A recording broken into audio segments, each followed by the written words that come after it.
Underneath the lies, there are bigger lies, and underneath the bigger lies, there's the biggest lie. And the biggest lie is that there isn't a Jewish-Palestinian conflict, because guess what? For all of that, Palestinians don't hate Jews. Most Palestinians don't hate Jews, or at least many Palestinians don't hate Jews, which is some kind of miracle.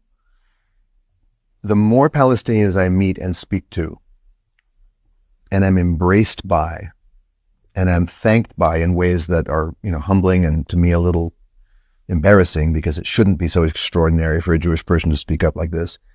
But what people tell me over and over again is my grandmother, who was expelled from her home in 1948, taught me that it's not the Jews, it's the Zionists. It's not the Jews, it's the Israelis. You've both been to the occupied territories. You've been to the West Bank. You've been to Gaza. Were you ever greeted with irrational hatred of you because you're Jewish?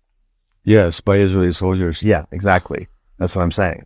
We were greeted with such warmth to the point where it's so embarrassing, because your hosts have so much more, at least in my own experience, so much more generosity and humanity than I have. And this is the deep, vicious... They're very gentle people, actually. Yeah, this is the vicious lie that is so corrosive to the minds and hearts and souls of those who believe it and repeat it mindlessly, without ever checking it out, without ever talking to a Palestinian.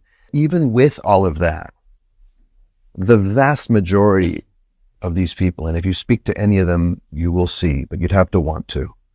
You'd have to want to let go of your certainty that they're against you, that they're your enemy. And I promise you, and I implore you to consider that it's a lot nicer over here on this side of the river. When you get there, when you let go of that fear and that prejudice and that bigotry, that's what it is. I'm not making anyone wrong. It's a human thing.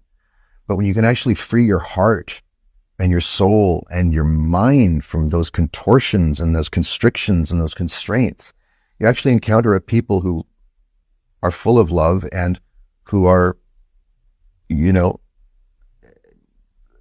actually capable also of even forgiveness, but not in some kind of beatific, saintly way where we don't owe them anything first. Justice, then peace. Accountability, then coexistence. Truth, then reconciliation.